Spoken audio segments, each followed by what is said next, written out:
All right. So welcome in the video lecture series for diploma courses.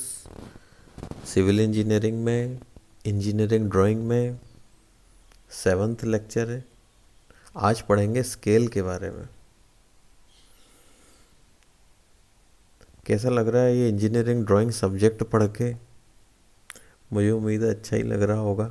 और अभी तक पढ़ना शुरू नहीं किया है तो अब पढ़ना शुरू कर दो। अब एक यूनिट हो जाएगी देखते ही देखते, फिर उसके बाद टेस्ट होगा। टेस्ट के नंबर्स मार्कशीट में जुड़ते हैं।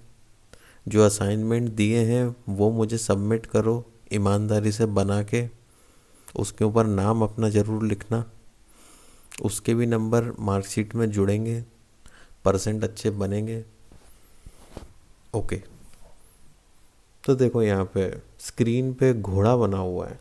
दो घोड़े बने हुए हैं वैसे तो। एक है फ़ोटो खींचा हुआ है जैसे मान लो मोबाइल से, और दूसरा है फ़ोटो जो हाथ से बनाया है या कंप्यूटर से बनाया है।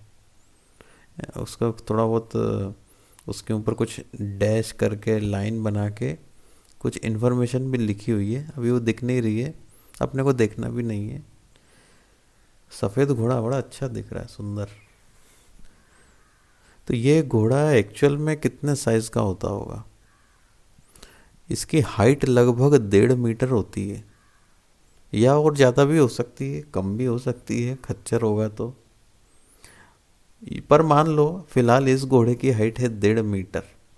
एमएम में करेंगे तो 1 मीटर में 1000 मिलीमीटर होते हैं, तो 1.5 में 1000 का गुणा कर देंगे तो मिलीमीटर में मिल जाएगा। तो 1.5 मल्टीप्लाई 1000 हो जाएगा 1500। तो 1500 मिलीमीटर अगर घोड़े की हाइट है और उसकी लंबाई पूंछ से उसके नाक तक की दूरी अगर उसे नापें तो लगभग 2 मीटर मिलेगी, यानी 2000 मिलीमीटर। लेकिन इसका अगर अपन चित्र बनाएंगे तो इतना बड़ा कागज कहाँ से लेके आएंगे? कागज तो अपन उतना ही ले सकते हैं जितनी अपनी टेबल पे समा जाए। मान लो अपन छोटा सा कागज लाए, 150 मिलीमीटर ऊंचा और 200 मिलीमीटर लंबा घोड़ा उस कागज पर बना दें, छोटे कागज पे। तो हमने क्या किया, 1500 मिलीमीटर की ऊंचाई को 150 मिलीमीटर ऊंचाई में कन्वर्ट टाइप कर दिया। शो कर रहे हैं अपन 10 गुना छोटा बना के। 2000 मिलीमीटर लंबाई को अपन ने 200 मिलीमीटर लंबाई के घोड़े से रिप्रेजेंट किया डायग्राम में। तो अपन क्या कर रहे हैं, अपन फोटो में 10 गुना छोटा बना रहे हैं घोड़ा। एक्चुअली में घोड़े का साइज रियल लाइफ में उसका ज़्यादा है, डायग्राम में कम है। इसी के बारे में और आगे बढ़ते हैं। आज यही इसी बारे में पढ़ेंगे। आज का लेक्चर पढ़ने के बाद कौन सा कोर्स आउटकम आपका रीच होगा, कौन सा आप अचीव करेंगे? Prepare basic engineering drawing formats. Learning outcome, आज के लेक्चर के बाद आप स्केल क्या है ये जान पाएंगे, उसे बता पाएंगे, उसके कितने प्रकार होते हैं ये बता पाएंगे। और सेकंड, आरएफ का कैलकुलेशन आप कर पाएंगे स्केल के लिए। ये आरएफ क्या है यही तो बताएंगे। इसके बारे में क्वेश्चंस आते हैं हर साल। तो देखो स्केल क्या है, सबसे पहला शब्द दिमाग में यही आता है। तो स्केल क्या है? एक लकड़ी की या प्लास्टिक की एक सीधी ड्राइंग का इंस्ट्रूमेंट होता है, स्ट्रेट, जिससे हम स्ट्रेट लाइन बना सकते हैं पेंसिल से। वो स्केल होती है, सीधी सीधी लाइन बना सकते हैं। उसके ऊपर अपन कितनी लाइन अगर पहले से ही बन चुकी है तो स्केल की मदद से अपन नाप सकते हैं। ये वो स्केल नहीं है जिसकी अभी बात कर रहे हैं। अभी हम आज जो स्केल के बारे में पढ़ रहे हैं वो है कितने गुना छोटा डायग्राम बन रहा है या कितने गुना बड़ा डायग्राम बन रहा है। तो ये एक रेशो की बात कर रहे हैं हम। कई बार ऐसा होता है कि एक ही शब्द के अलग अलग मीनिंग निकलते हैं, अलग अलग मतलब निकलते हैं। जैसे एक आप गौर करना, मिनट की स्पेलिंग क्या होती है? मिनट जो घड़ी में होता है, MINUTE, मिनट। मिनट मतलब 60 सेकंड का 1 मिनट। लेकिन माइन्यूट, जिसका अर्थ होता है कि बहुत ही बारीक सूक्ष्म, जैसे कि कोई भी सुई की नोक कैसी है, माइन्यूट है, बारीक है ना। या किसी घड़ी के अंदर के गेयर्स कैसे हैं, माइन्यूट हैं, छोटे से हैं। तो वो माइन्यूट की स्पेलिंग भी मिनट जैसी होती है, MINUTE। लेकिन जब हमें छोटी वस्तु को के बारे में जिक्र करना है तो अपन कहते हैं माइन्यूट। लेकिन जब अपन समय की बात कर रहे हैं तो अपन बोलते हैं मिनट। तो ये ऐसा होता है, अंग्रेजी भाषा है, ये सब चलता रहता है। पर अपन को ये सब सीखना है, इतना कठिन भी नहीं है। और ये सब सीखने के बाद ही अपनी वैल्यू बढ़ेगी। जानकार बनेंगे तो अपनी वैल्यू बढ़ेगी। तो पहले तो स्केल कौन सी अपन ने बचपन से देखी, जिससे लाइन खींचते हैं। अब कंप्यूटर अगर आप चलाते होंगे तो आप देखना, एक ऑप्शन रहता है स्केलिंग, स्केलिंग का फैक्टर। देखो मैं मेरे कंप्यूटर में दिखाता हूँ। इसमें जाएंगे, सेटिंग्स में जाएं, सेटिंग्स में जाएंगे, अपीयरेंस में जाता हूँ मैं, फॉन्ट, इसमें इसका नाम DPI है। एक विंडोज़ में स्केलिंग फैक्टर होता है। चलो मैं विंडोज़ चालू करके दिखाता हूँ।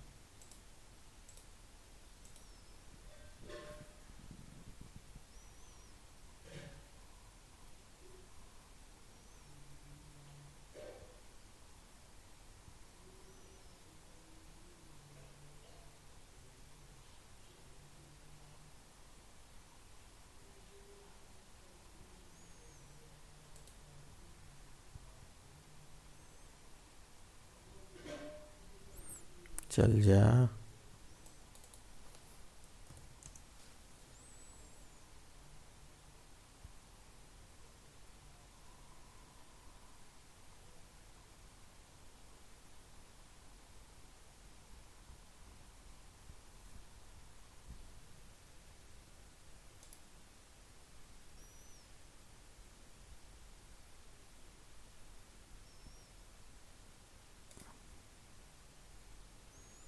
Screen resolution,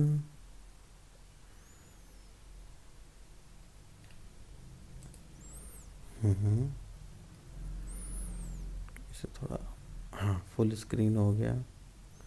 make text and other items larger और स्मॉलर।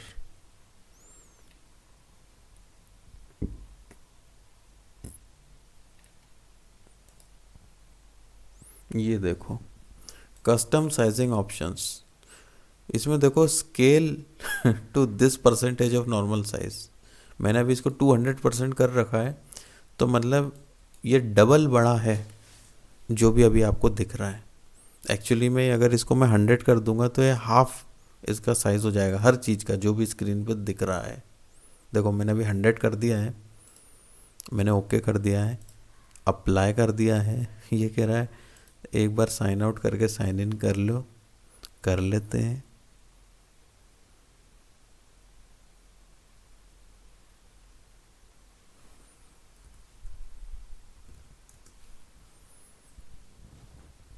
अब साइन इन कर लेता हूँ।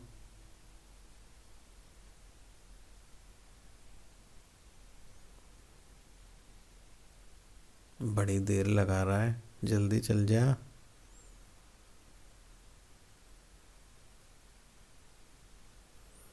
अब देखो पहले के मुकाबले हर चीज़ छोटी हो गई, पहले हर चीज़ डबल बड़ी थी।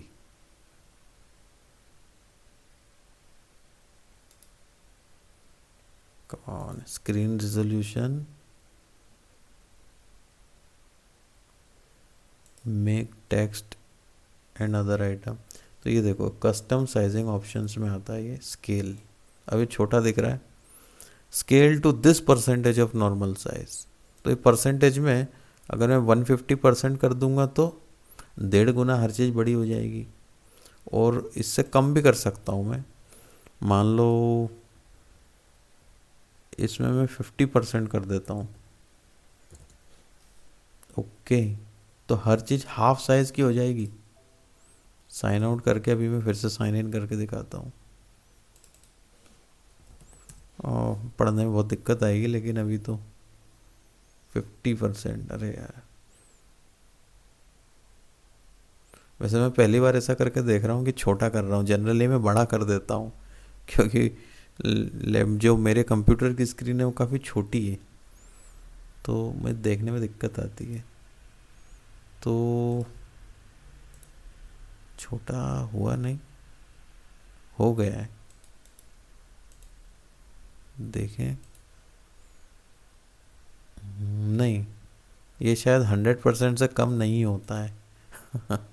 ताकि कोई पता चला कोई जीरो कर देते तो फिर क्या होगा। तो इसमें शायद इस प्रकार का कर रखा है इन्होंने कि 100% से कम नहीं कर सकते, ज़्यादा कर सकते हैं। वैसे कम करने की ज़रूरत भी नहीं पड़ेगी, तो अभी मैं इसको 150 पे कर देता हूँ, ऐसे बंद कर देता हूँ। आप समझ गए मैं क्या दिखाना चाह रहा था। स्केलिंग शब्द यहाँ भी है, यहाँ पे तो, लेकिन आप कोई नाप नहीं रहे कोई चीज़ को, तो यह स्केल है रेशो। इस रेशो का मीनिंग क्या है, कितने गुना बड़ा करना है। अगर इसका रेशो है मान लो 1:2 या 2:1, तो इसका मतलब डबल अंतर आ रहा है। चलो अब अपने काम की बात करते हैं अपन। चलो जा, हाँ, तो देखो पहली लाइन में क्या लिखा है, it is the ratio of length of line आना चाहिए इसमें। अरे चलो कोई बात नहीं, गलतियाँ होती रहती हैं। It is the ratio of length of line on paper, the और डाल देते हैं अपन, सेव कर देता हूँ। ओके,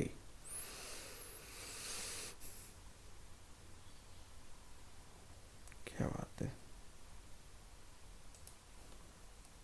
नाराज हो गया कंप्यूटर, नहीं हुआ। हाँ, so it is the ratio of length of the line on paper two length of line of object.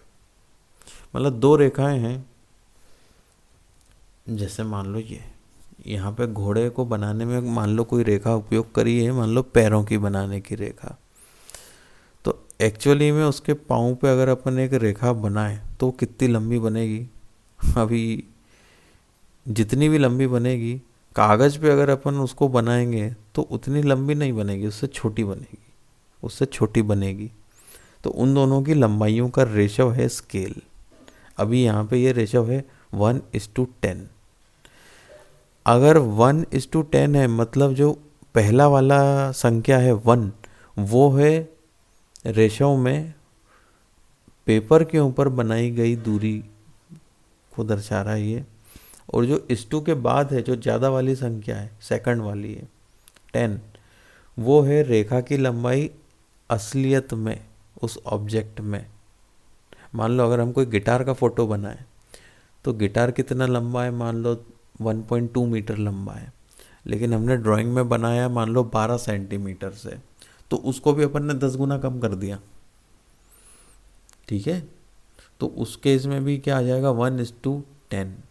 1 है ड्राइंग के ऊपर जो गिटार के लंबाई बनाई है, और 10 है गिटार की एक्चुअल लंबाई, जिसे आप हाथ में लेके बजा सकते हो अगर बजाना आता है तो स्केल एक रेशो है। बस ये ध्यान रख लो, काय काय का रेशो है, लाइन ऑन पेपर की लंबाई का और लाइन ऑन ऑब्जेक्ट की लंबाई का। ठीक है, अब second point, it is used to convert actual ground measurement into paper size. इसका उपयोग क्यों है, पुराने ज़माने में आपने कोई ऐसी फिल्म देखी होगी, ऐसी कोई फिल्म अभी देखी होगी जिसमें पुराने ज़माने के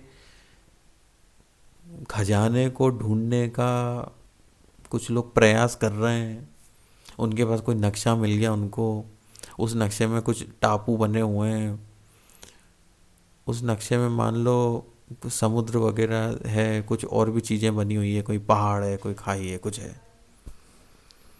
और हमेशा ऐसी दिक्कत उसमें दिखाते हैं फिल्म में कि बड़ी दिक्कत आ रही है कि कहाँ पे है वो खजाना, वो कहीं और पहुंच गए, खजाना कहीं और है।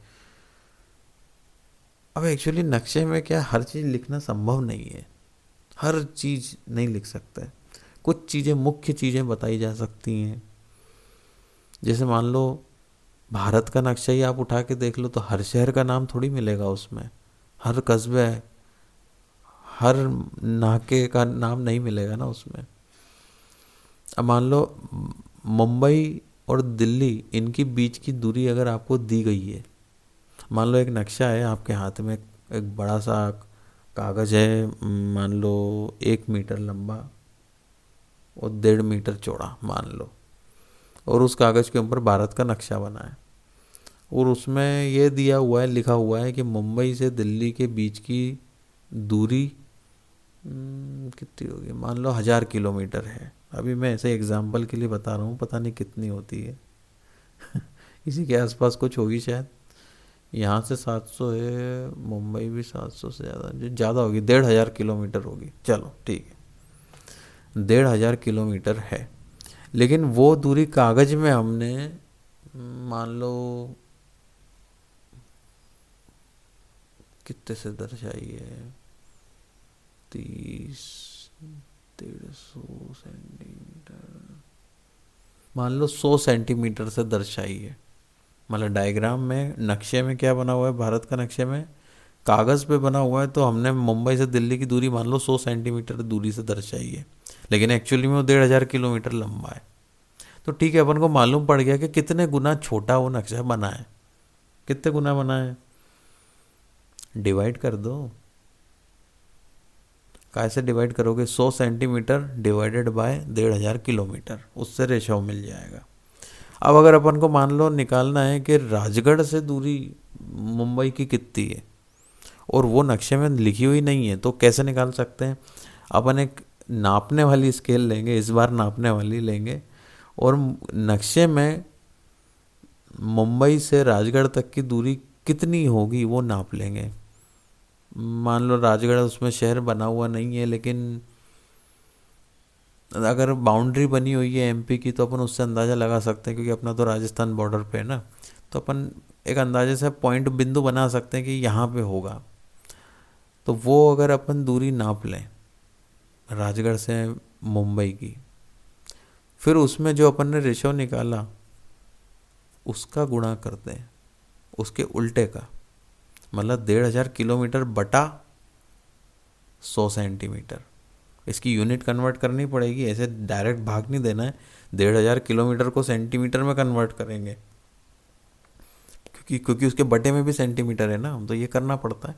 उसके बाद जो आपने दूरी नापी मुंबई से राजगढ़ तक की, उसमें इसका गुणा कर देंगे अगर रेशो का, तो हमें मिल जाएगी दूरी।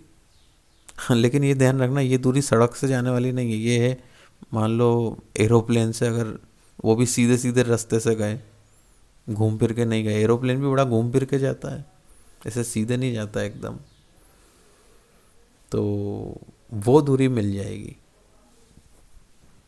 जस्ट एक एग्जांपल है, और भी एग्जांपल इसमें नीचे दिए हुए हैं। मान लो 1:200 अगर लिखा हुआ है ड्राइंग शीट के ऊपर, तो इसका मतलब है 1 सेंटीमीटर ड्राइंग शीट में लंबाई जो भी है वो 200 सेंटीमीटर ग्राउंड की लंबाई को बता रहा है।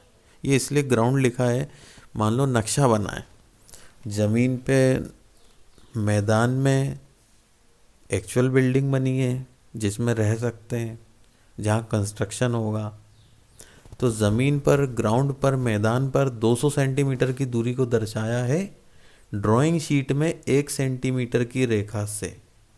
यह बता रहा है 1:200 का रेशो। इस रेशो को हम बोलते हैं स्केल। और जो भी ड्राइंग शीट बनती है उसके ऊपर ये स्केल लिखी जाती है, अनिवार्य है। It is compulsory to write the scale on drawing sheet in the title box, title block. अगर सेकंड एग्जांपल, अगर 1:5000 लिखा हुआ है ड्राइंग शीट पर, तो इसका मतलब ड्राइंग में 1 सेंटीमीटर की रेखा दर्शा रही है 5000 सेंटीमीटर की रेखा को ग्राउंड पर, हो सकता है ग्राउंड पर रेखा ना हो, पर 5000 सेंटीमीटर की दूरी को दर्शा रहा है। 1 सेंटीमीटर लंबाई की रेखा ड्राइंग शीट की, 5000 सेंटीमीटर को आप कन्वर्ट भी कर सकते हो। इसमें मैंने गलत कन्वर्ट कर रखा है, यहाँ एक और जीरो आएगा। 1 मीटर में कितने सेंटीमीटर होते हैं? 100 सेंटीमीटर। अपने पास एक टेप हो तो देखना, उसमें याद रखा करो। 1 इंच में कितने सेंटीमीटर होते हैं? लगभग 2.5 सेंटीमीटर। 1 सेंटीमीटर में कितने मिलीमीटर होते हैं? 10 मिलीमीटर। क्रिकेट में स्टंपों की दूरी कितनी रहती है? ये कदम वदम से नहीं नापते हैं कि कोई लंबा है, उसकी सी टांग लंबी है तो फिर वो तो ज़्यादा फलांग लेगा एक एक कदम में। तो ध्यान रखना, 22 गज की होती है, ये तो पता ही होगा खैर तुमको। उसको इंग्लिश में बोलते हैं गज को यार्ड, YARD। पर ये 22 यार्ड होते कितने? तो ध्यान रखना, एक यार्ड में 3 फीट होते हैं। नापने वाला फीट, पैदल चल के, कदम चल के ऐसे फीट नहीं। तो टोटल हो जाएंगे 22 गुणा 3 यानी 66 फीट का होता है। और जो क्रीज होती है जिसके अंदर बैट्समैन खेल सकता है, खड़े होके स्टंपिंग नहीं होगी, वो क्रीज स्टंप से 4 फीट दूर होती है। हम तो बैट से नाप लेते हैं और काम चलता है। और वाइड बॉल का भी 4 फीट की दूरी रहती है। 4 फीट तक स्टंप, मिडिल स्टंप से 4 फीट दूर तक फेंक सकते हैं। एक बार चेक कर लेना इंटरनेट पे, हो सकता है ये थोड़ा मुझे आंकड़ा गलत ध्यान हो, मुझे यही ध्यान है। जब एक बार हमने एक्चुअली में नापा टेप से पिच को, तो हमने देखा हम बहुत ही छोटे पिच से खेलते थे, और जबकि वो कोई मान नहीं रहा था, सब बोले अरे 22 कदम हो तो गए। तो एक बार तुम भी नापा करो अब हर चीज़ को, उसके बाद देखो खेल के। 1:1 अगर स्केल है, इसका मतलब ड्राइंग पे 1 सेंटीमीटर अगर दूरी है तो वो वस्तु की भी 1 सेंटीमीटर की दूरी को ही दर्शा रहा है। ऐसा बहुत कम होता है, बहुत कम। ऐसा कब हो सकता है? जैसे मान लो आप अपने कंप्यूटर के कीबोर्ड को जितने साइज की उसके बटन है उतने ही साइज की रेखाओं से उसे बना डालो कागज पर, तो ऐसा रेशो मिल जाएगा 1:1। ये तो समझ लो बहुत ही मुश्किल बात है। जैसे मान लो मैं जो चौक और डस्टर से अगर पढ़ाता हूँ, उसका जो डस्टर होता है उसका अगर अपन डायग्राम बनाए तो वो थोड़ी उस आकार की वस्तु है और उस साइज की वस्तु है कि उसे न बढ़ा के न घटा के उसी आकार की रेखाओं से अपन उसे डायग्राम को बना सकते हैं कागज पर। तो दोनों की लंबाई सेम है, वस्तु की भी और डायग्राम की भी, तो रेशो हो गया 1:1। 5:1। अब देखो इसमें उल्टा हो रहा है, 5:1। इसमें पहले वाली संख्या ज़्यादा है, बाद वाली कम है। 1:200 जो ऊपर लिखा है और 1:5000, इसमें क्या हो रहा था, ड्राइंग छोटी है लेकिन वस्तु बड़ी है, नक्शा बड़ा है, ड्राइंग छोटी है। 1:1 में दोनों बराबर है, ड्राइंग भी और वस्तु भी। 5:1 में उल्टा है, वस्तु छोटी है, ड्राइंग बड़ी है। ऐसा कब हो सकता है? ऐसा होता है, कभी खोल के देखिए, घड़ी को जो सुधारने वाले रहते हैं उसको खोल के देखा होगा आपने, उसके अंदर बड़े बारीक बारीक उसमें गियर रहते हैं, छोटे छोटे उसमें मूविंग पार्ट्स होते हैं। उसकी अगर ड्राइंग बनानी है तो वो इतनी बारीक है कि आप उसको नॉर्मल अपने पेंसिल से अगर आप बनाओगे और उसी साइज़ का बनाओगे डायग्राम, जिस साइज़ का उसका कलपुर्जा है, तो बन नहीं पाएगा। तो उसको बड़ा करके बनाना पड़ता है।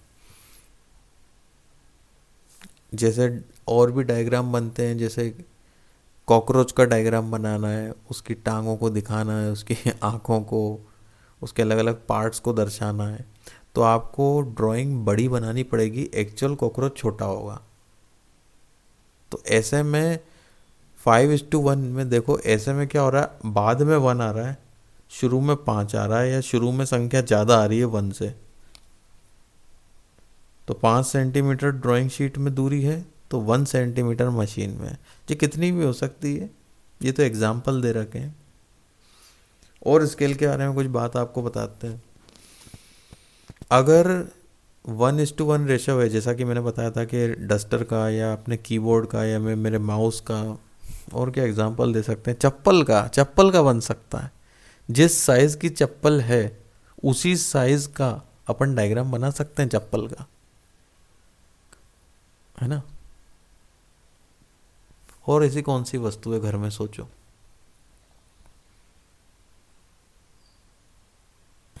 सड़ासी का बन सकता है। सड़ासी भी उसी आकार का है जिस आकार की ड्राइंग शीट मिल जाती है। सड़ासी नहीं पता, मम्मी से पूछना सड़ासी क्या होता है। प्लायर का बन सकता है। प्लायर पता है कि नहीं पता, तो पापा से पूछना प्लायर क्या होता है। मोबाइल कवर का बन सकता है। मोबाइल कवर का अगर अपन डायग्राम बनाए तो जितना लंबा मोबाइल का कवर है उतना ही लंबा अगर अपन रेखा से उसका डायग्राम बनाए तो दोनों का साइज सेम होगा। उस केस में रेशो हो जाएगा 1:1, स्केल हो जाएगा 1:1। स्केल है कि रेशो है, ध्यान रखना। तो ऐसे में हम ऐसे रेशो को, स्केल को कहेंगे फुल साइज स्केल। देखो यहाँ लिखा है, क्या लिखा है, if the length of line in drawing is equal to the length of line of object then scale equal to 1:1 is called full size scale. तो अगर 1:1 रेशो है तो उसे हम कहेंगे full size scale. Full size ये बहुत ही कम होता है, इसलिए आगे लिखा है दिस रेयरली हैपन्स। ऐसा बहुत ही कम होता है। अधिकतर काम ऐसा ही पड़ता है कि नक्शा अपन को बनाना है तो बड़ी वस्तु का छोटा करके या छोटी चीज़ों का बड़ा करके। तो अगली लाइन को पढ़ लेते हैं। For same line if length in drawing is less than, ये तीर देख रहे हो, ये क्या है, लेस देन, मतलब क्या कम है, लेंथ इन ड्राइंग कम है, और ज़्यादा क्या है, लेंथ इन ऑब्जेक्ट, तो स्केल कहलाएगी रिड्यूसिंग स्केल। रिड्यूसिंग, कम करना, छोटा करना, सिकोड़ना। ये क्या किया है, फिर से पढ़ो इस लाइन को। If length in drawing is less than length in object, drawing में रेखा छोटी है किससे, वस्तु की रेखा से। वस्तु की रेखा क्यों बोल रहे हैं बार बार, मान लो गेंद का डायग्राम बना रहे हैं तो वो तो गोलाकार है, पर फिर भी उसके अंदर भी, वस्तु के अंदर भी कोई रेखा काल्पनिक तौर पे बनाई जा सकती है। या ये समझ लो कि हम बस दूरियों के रेशों की बात कर रहे हैं, उसको समझाने के लिए बार बार रेखा बोल रहे हैं, जरूरी नहीं रेखा बनी हो। अगर गेंद का डायग्राम बन रहा है तो अपन डायमीटर की बात कर सकते हैं, क्या कि ड्राइंग में जो गेंद बनाई है उसका डायमीटर कितना है और एक्चुअल में जो गेंद है उसका डायमीटर कितना है। डायमीटर नहीं पता, व्यास, व्यास कहते हैं, रेडियस का डबल होता है ना। तो कोई भी ऐसी रेखा जरूरी नहीं हो कि वस्तु पे बनी हुई हो, पर वस्तु मतलब रियल लाइफ में कोई रेखा कितनी लंबी है, ठीक है। तो एनीवे, अगर ड्राइंग छोटी है और ऑब्जेक्ट बड़ा है, कहने का मतलब ये है, तो उस स्केल को अपन कहेंगे रिड्यूसिंग स्केल। नापने वाली स्केल को नहीं, रेशो को, अब ध्यान रखना। और रिड्यूसिंग स्केल बड़े बड़े ऑब्जेक्ट के छोटे चित्र बनाने में काम आता है, जैसे क्रेन, जेसीबी मशीन, बड़े बड़े ट्रक बनते हैं, एरोप्लेन बन सकते हैं, बड़ी सी टेबल बन सकती है, उसका छोटा चित्र बनाया जा सकता है। अलमारी तुम्हारे घर में जो बनी है उसकी भी पहले कभी ना कभी डिज़ाइन बनी होगी।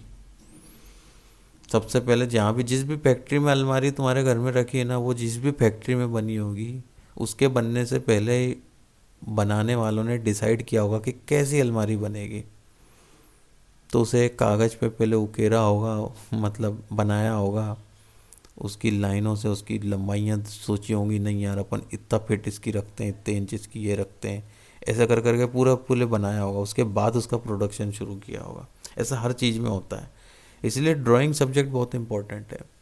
कोई भी चीज़ का प्रोडक्शन बिना ड्राइंग के नहीं हो सकता। रिड्यूसिंग स्केल का एग्जाम्पल हो सकता है जिसमें पहले एक आ रहा है और बाद में संख्या ज़्यादा है एक से। देखो 1:5000, 1:2, इसी प्रकार से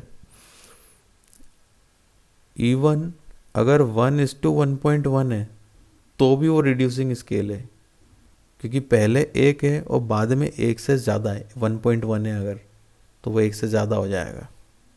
आगे बढ़ते हैं। उसी लाइन में अगर ड्राइंग की उसी लाइन को अगर अपन इस तरह से बनाएं कि ड्राइंग में लंबाई ज़्यादा है लेकिन वस्तु में वो लंबाई या दूरी कम है, तो स्केल हो जाएगी एनलार्जिंग स्केल। एनलार्ज करना, फैलाना, बड़ा करना, एनलार्जिंग स्केल। तो छोटी वस्तुओं का ड्राइंग बनती है तो ऐसी स्केल से बना देते हैं। अब यहाँ पे भी स्केल रेशो है जैसे मैंने कहा बताया घड़ी के कलपुर्जे, मोबाइल जो तुम्हारे हाथ में है उसमें जो कैमरा बना है इतना बारीक सा उसका चिप रहती है, तो वो सब की भी पहले डिज़ाइन होती है। और डिज़ाइन मतलब ये दिखने में कैसा लग रहा है वो डिज़ाइन की बात नहीं हो रही है। अब आप इंजीनियरिंग में आ गए हो, अब जहाँ भी ये शब्द सुनो डिज़ाइन, इससे समझ जाना मतलब उसकी वर्किंग सही हो, इस प्रकार से डिज़ाइन हो। लुक्स की चीज़ें बाद में आती हैं अपने फील्ड में। जैसे मान लो कोई कार है, कार की डिज़ाइन कैसी है, तो दिखने में तो बहुत बढ़िया है लेकिन चल नहीं रही ढंग से, तो क्या फ़ायदा। तो सबसे पहले चलना तो चाहिए वो उसके बाद दिखने की भी करेंगे, ऐसा नहीं है, वो भी है इम्पॉर्टेंट है, वो भी एक फैक्टर इम्पॉर्टेंट है। बट पहले वर्किंग।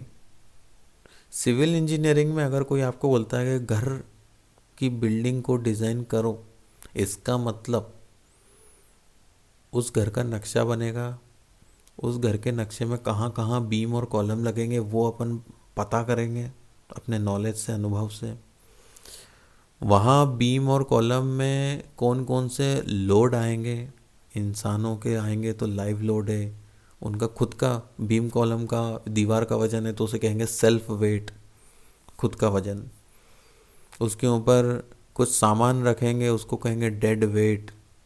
अर्थक्वेक का या विंड का लोड आएगा, उन सब के लोड के कॉम्बिनेशन से सबसे अधिक कॉलम पर लोड कितना आएगा, बीम पर लोड कितना आएगा, उस बेसिस पर कितने सरियों की आवश्यकता है वो निकालेंगे। कौन से ग्रेड के सरिये उपयोग कर रहे हैं, सीमेंट कौन से ग्रेड का उपयोग कर रहे हैं, कौन से ग्रेड का कंक्रीट बनाना पड़ेगा, यह सब निकाल के एक टेबल में लिख के उसका वहाँ पे भी ड्राइंग बनेगी। हाँ, फिर उसका ड्राइंग बनती है कि कैसी, कितनी चौड़ाई की, कितनी लंबाई की बीम बनेगी, कॉलम, उसमें सरिये कितने, कितनी कितनी दूरी पे कितने मिलीमीटर के व्यास के सरिये लगेंगे।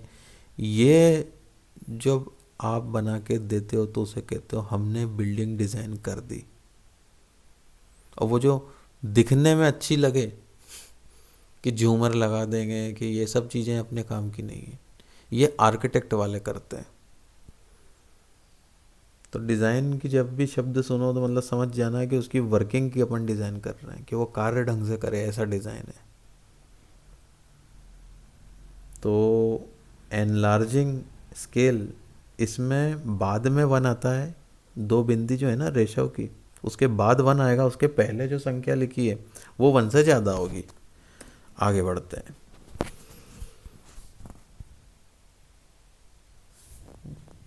तो ये अच्छा, अब सही वाली स्लाइड पे आ गए अपन। स्मॉल मशीन के पार्ट्स, छोटे छोटे मशीन के पार्ट बनाने में इसका उपयोग होता है। इसमें कुछ डबल लिख दिया मैंने शायद, चलो कोई बात नहीं। अब स्केल एक रेशो है, ये तो आपको समझ में आ गया, अब दिमाग में मैंने फिट कर दिया इतनी सारी बातें बोल बोल के। हालांकि वो भी है स्केल, एक लाइन खींचने वाली उपकरण, उपकरण कहें क्या कहें, ड्राइंग इंस्ट्रूमेंट कहते हैं अपन इसे। वो जो लकड़ी की, प्लास्टिक की आती वो भी है। लेकिन यहाँ पे स्केल लिखना है अगर कोई बोले तो मतलब समझ जाओ रेशो की बात हो रही है। ये तो मैंने आपके दिमाग में घुसा दी।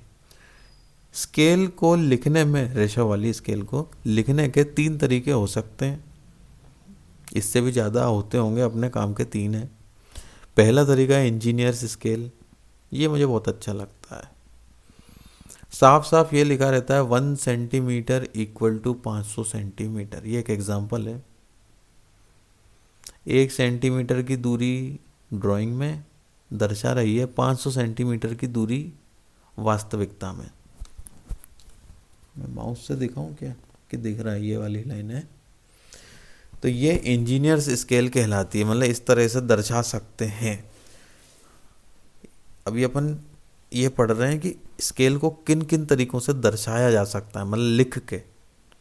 तो एक तो यह तरीका है engineers scale, 1 centimetre equal to 500 centimetre. दूसरा तरीका है ग्राफिकल स्केल। ये अपन काफ़ी अच्छे से पढ़ेंगे और इसको बनाना भी है, और इसका हर साल सवाल आता है।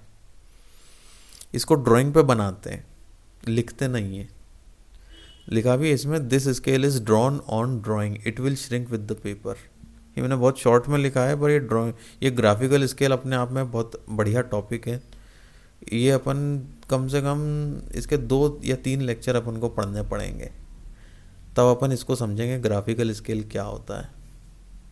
बस अभी इतना ध्यान रख लो कि ये रेशो लिखते नहीं है इस ग्राफिकल स्केल में, हम बना के दिखाते हैं। कहाँ पे बनाएंगे? ड्राइंग शीट पर। तीसरा तरीका है रिप्रेजेंटेटिव फ्रैक्शन। इसे बोल पा रहे हो? बोल के दिखाओ। रिप्रेजेंटेटिव फ्रैक्शन, शॉर्ट फॉर्म में कहेंगे आरएफ। लेकिन आरएफ बोलते बोलते भूल मत जाना इसका फुल फॉर्म क्या है। रिप्रेजेंटेटिव, रिप्रेजेंटेटिव क्या होता है? गूगल पे ढूंढना आज। रिप्रेजेंटेटिव फ्रैक्शन, फ्रैक्शन मतलब क्या है ये भी गूगल पे ढूंढना आप। ये लिखने का तरीका कुछ इस प्रकार से कि 1/500। अगर वही स्केल को इंजीनियर स्केल के तरीके से लिखेंगे तो हो जाएगा 1 सेंटीमीटर इक्वल टू 500 सेंटीमीटर। उसी को अगर आरएफ या रिप्रेजेंटेटिव फ्रैक्शन इस तरीके से अगर दर्शाएंगे तो हो जाएगा 1/500। आरएफ निकालने का बहुत आसान तरीका है, नीचे फॉर्मूला लिखा है। आरएफ निकालना है तो क्या करना है? ड्राइंग में लंबाई कितनी है बटा एक्चुअल लंबाई कितनी है, वास्तविकता में लंबाई कितनी है, उससे भाग देना है। वस्तु में वास्तविकता की लंबाई कितनी है, ऊपर आएगा ड्राइंग में लंबाई कितनी है। आरएफ के कैलकुलेशन का सवाल आ सकता है, 2-2 नंबर के आते हैं, 2-3 नंबर के। आरएफ के कैलकुलेशन का सवाल दूसरे सवालों में मिक्स होके भी आता है। जैसे ग्राफिकल स्केल जो अभी मैंने आपको बताया कि आगे बताएंगे, वो बनाने का सवाल आएगा और उसमें ये भी लिखा रहेगा कि और उसका आरएफ भी कैलकुलेट कीजिए। तो वो हो सकता है 10 नंबर के सवाल में यह सवाल छुपा हुआ रहे। तो पहला एग्जाम्पल, अगर 1 सेंटीमीटर की रेखा जो ड्राइंग शीट में है उसे 1 मीटर की वस्तु से दर्शाया जा रहा है। नहीं, मैंने उल्टा बोल दिया ना। अगर 1 मीटर की वस्तु को 1 सेंटीमीटर की रेखा से ड्राइंग में दर्शाया जा रहा है। हाँ, अब सही बोला, मैंने उल्टा बोल दिया था। तो ड्राइंग शीट में 1 सेंटीमीटर की रेखा है और वस्तु कितनी लंबी है? 1 मीटर लंबी। तो आरएफ कैसे निकलेगा? 1 सेंटीमीटर बटा 1 मीटर। देखो यहाँ लिखा है, कहाँ गया माउस? ये रहा। अब इन्हें भाग देने में थोड़ी सी दिक्कत है, यहाँ सेंटीमीटर और यहाँ मीटर है। तो ऐसा मत करना ये सेंटीमीटर का एम इस एम से काट दिया, ऐसा नहीं करना है। इस मीटर को सेंटीमीटर में कन्वर्ट करना है। अब 1 मीटर में 100 सेंटीमीटर होते हैं। अब अगर आपको ये याद नहीं रख सकते आप, इसको ये याद नहीं रहता है अगर आपको, तो बादाम खाना शुरू करो, खाने पीने की डाइट अच्छी करो, याददाश्त अच्छी करो, इसे कहीं लिख लो। इस प्रकार की चीज़ें कि 1 मीटर में कितने मिलीमीटर होते हैं? 1000। 1 किलोमीटर में कितने मीटर होते हैं? 1000। इस प्रकार से ये याद रखना ज़रूरी है। किसी भी तरीके से आपको याद तो करना है, कुछ चीज़ें तो याद करनी ही पड़ती हैं। तो आर एफ हो गया 1 सेंटीमीटर बटा 100 सेंटीमीटर। अब आप सेंटीमीटर से सेंटीमीटर काट सकते हो, काट दिया, बचा 1/100। ये हो गई स्केल। अब इसमें बटे के ऊपर 1 है, बाद में 100 है। तो ये क्या दर्शा रहा है, जो भी वस्तु का डायग्राम बना रहे हैं वो 100 गुना छोटा करके बना रहे हैं। समझ गए? अगर 100 सेंटीमीटर लंबी टेबल है तो उसे हम 1 सेंटीमीटर की बनाएंगे, छोटी सी। या अगर 1000 सेंटीमीटर लंबी कोई चटाई है, कालीन है, तो उसे हम 10 सेंटीमीटर की रेखा से दर्शाएंगे ड्राइंग शीट में। समझ रहे हो? 100 गुना कम करके बना रहे हैं। इसको बोलेंगे रिड्यूसिंग स्केल, क्योंकि छोटा कर रहे हैं अपन, और ऑब्जेक्ट को 100 गुना छोटा कर रहे हैं। इसमें लिखा the object is shrunk 100 times. Shrunk मतलब सिकुड़ना। अगला एग्जाम्पल देखते हैं, एग्जाम्पल नंबर 2। अगर 1 सेंटीमीटर की लाइन है ड्राइंग शीट में, और आगे क्या लिखा है, 2 मिलीमीटर की लाइन है ऑब्जेक्ट में। अब यहाँ उल्टा है, mm छोटा है, सेंटीमीटर बड़ा है। तो वस्तु 2 mm की है, ऐसी कौन सी वस्तु हो सकती है यार जो 2 mm की हो?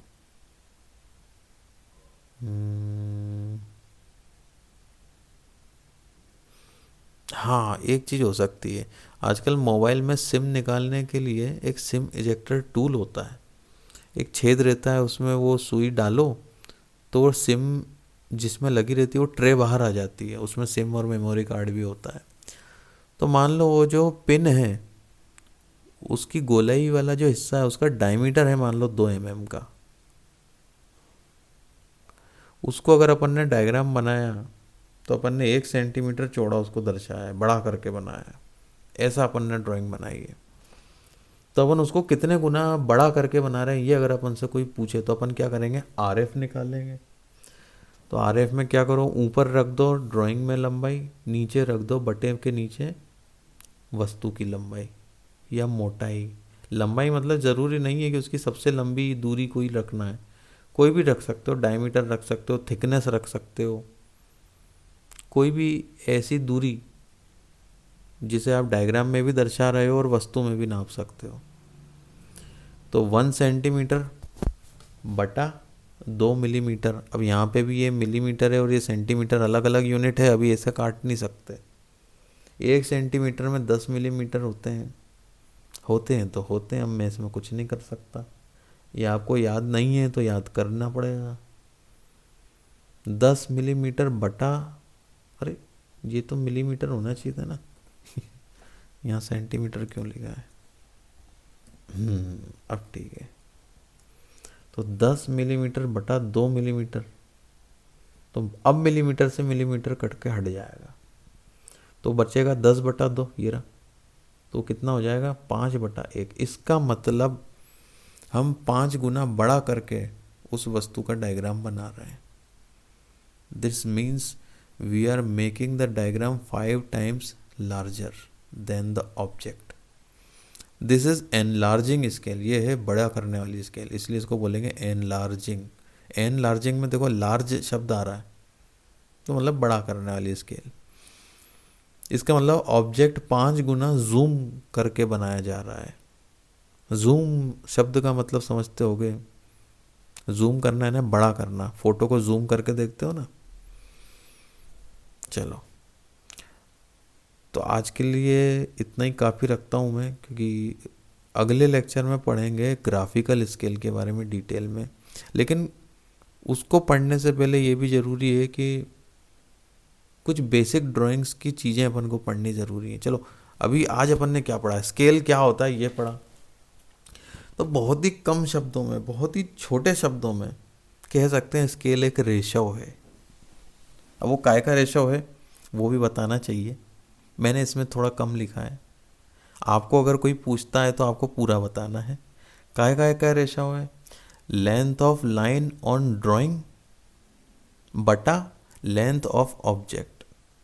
देखो सेकंड लाइन में लिखा भी है, काय का रेशो है स्केल, ड्राइंग में लाइन की दूरी से ऑब्जेक्ट में दूरी का ratio.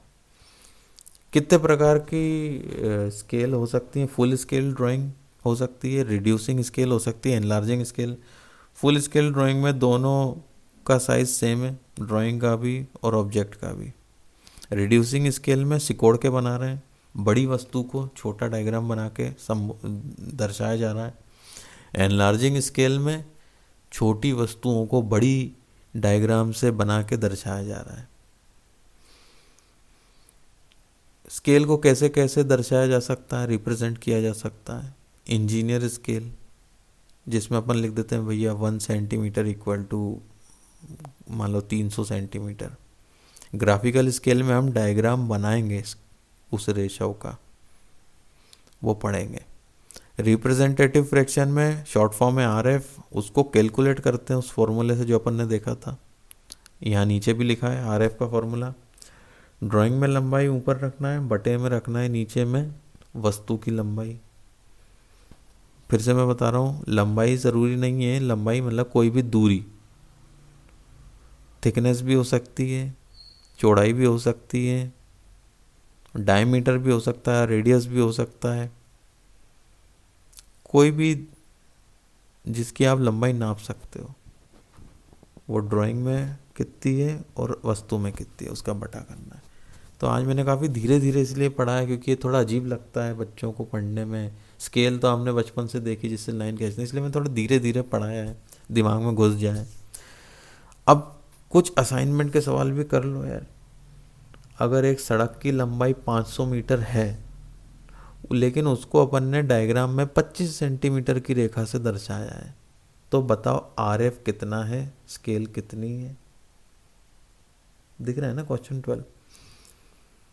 Question number 13, what is full scale drawing, reducing scale and enlarging scale? इनको बताओ क्या है। फुल स्केल ड्राइंग क्या होता है, रिड्यूसिंग स्केल क्या है, एनलार्जिंग स्केल क्या है? और 14वां क्वेश्चन, इंजीनियर स्केल क्या है, ग्राफिकल स्केल क्या है और रिप्रेजेंटेटिव फ्रैक्शन क्या है? इनके बारे में नेट पे आप और भी खोजबीन करके पढ़ सकते हो। अगली क्लास में अपन ये नहीं पढ़ेंगे यार, मेरे ख्याल से अपन को पहले पढ़ना चाहिए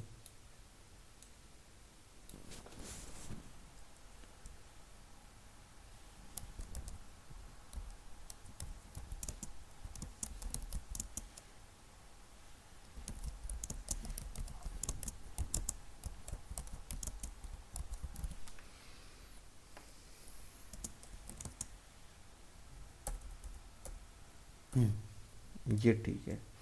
अगली क्लास में वैसे मैं पढ़ाता ग्राफिकल स्केल बनाना, वो बहुत ज़रूरी है पढ़ना। आपको वो नहीं आता मतलब आपके 10 नंबर गए, वो सवाल आएगा ही आएगा। लेकिन ग्राफिकल स्केल को कैसे बनाना है वो पढ़ाने से पहले मुझे आपको बताना पड़ेगा कि एक रेखा को कैसे विभाजित करते हैं। अरे मैंने क्या स्पेलिंग गलत लिख दी? एक कीबोर्ड से लिखने में क्या थोड़ा अलग एक्सपीरियंस रहता है। अब ये मैं जो अगली क्लास में पढ़ाऊँगा सुन के बड़ा अजीब लग रहा होगा यार, इसमें कौन सी बड़ी बात है। जैसे मान लो एक 10 सेंटीमीटर की रेखा आप बनाओ स्केल लेके कागज़ पे, और मान लो अपन उसको 5 बराबर भागों में विभाजित करना चाहते हैं, तो बहुत सिंपल है। 10/5 कितना होता है? 2। तो हर 2 सेंटीमीटर के बाद एक एक एक एक पॉइंट बना दो, तो उस लाइन के 5 विभाजन हो गए, उसमें कौन सी बड़ी बात है। लेकिन अगर उस 10 सेंटीमीटर की रेखा को 6 बराबर भागों में विभाजित करना है तो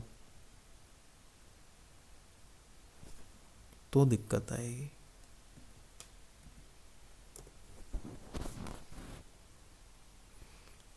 10/6 कितना होता है? 1.666666।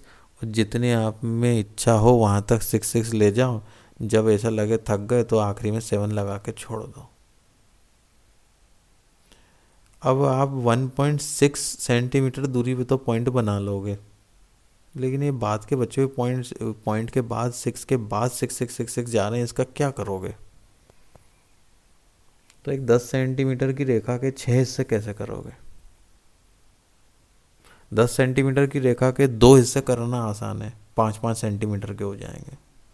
10 सेंटीमीटर की रेखा के 4 हिस्से करना आसान है, 2.5-2.5 सेंटीमीटर के हो जाएंगे। लेकिन 10 सेंटीमीटर की रेखा के 7 हिस्से करना वो भी कठिन है, 6 हिस्से करना भी कठिन है। हम ऐसा तरीका देखेंगे ये आपका कैलकुलेटर से भले ही ये आंसर राउंड फिगर का नहीं भी आ रहा है, 1.6666 आ रहा है, राउंड फिगर में नहीं है, फिर भी हम 10 सेंटीमीटर की रेखा के 6 हिस्से और एकदम बराबर हिस्से करके दिखाएंगे। अच्छा, इसमें ये भी ध्यान रखना, मैं कोई ऐसा जादुई तरीका नहीं बताऊंगा जिससे हम ये स्केल से नाप पाएँ। हम बिना नापे करेंगे इसे, हम ये हिस्सा नहीं नाप सकते। हम स्केल से केवल 1.6 सेंटीमीटर तक तो नाप सकते हैं, लेकिन ये हिस्सा नहीं नाप पाएंगे, फिर भी अपन कर लेंगे बराबर 6 हिस्से। तो ये अगली क्लास में पढ़ेंगे। आप मेरे ख्याल से एनडी भट्ट की किताब पढ़ो, इंजीनियरिंग ग्राफिक्स की। नहीं उपलब्ध है तो जो उपलब्ध हो उसको ही पढ़ लो, कुछ तो पढ़ो, कुछ तो फ़ायदा मिलेगा। इतनी मोटी किताबें होती हैं, पतली किताबें भी होती हैं, सब तरह की किताबें हैं, उसमें इतना सब कुछ लिखा हुआ है। अब कुछ लिखा है तो उसका कुछ तो मतलब होता होगा। अखबार रोज़ आता है, अपन अखबार कितना पढ़ते हैं? कुछ लोगों की बड़ी आदत रहती है रोज़ पढ़ने की, कुछ लोग कभी नहीं पढ़ते हैं, कुछ लोग थोड़ा पढ़ लेते हैं। अब अपनी किताबें हैं, अपन को उसको पढ़ना ही है, वो ऑप्शन नहीं है कि अपन नहीं पढ़ें तो चल जाएगा। अगर नहीं पढ़ना है तो पढ़ाई वढ़ाई सब छोड़ दो, पे पास नहीं हो पाओगे, मैं अभी से बता रहा हूँ। असाइनमेंट अगर करने में मन नहीं लग रहा है तो मन लगाओ, क्योंकि फ़ायदे की चीज़ों में कभी मन नहीं लगता, हमेशा फालतू कामों में मन लगता रहता है। ये इंसान की फितरत है। दवाई हमेशा कड़वी होती है और टॉफ़ी हमेशा बढ़िया मीठी लगती है। पढ़ो, अपने आप का भला करो। अगली क्लास में फिर मिलेंगे।